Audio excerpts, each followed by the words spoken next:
We're gonna start on all fours. I'm gonna spread my palms as wide as I can and place them underneath the shoulders. Knees are directly under hips. Then I'm gonna extend the inhale. I'm pressing my arms up and out, long belly, the spine is making the curve down.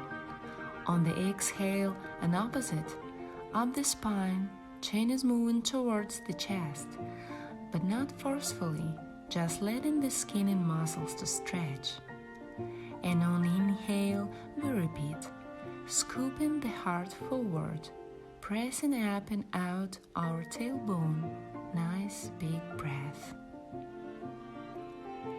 On the exhale, tailbone crawls under, chin goes down, nice and slow, relax and stretching. We repeat this cycle from 3 to 5 times.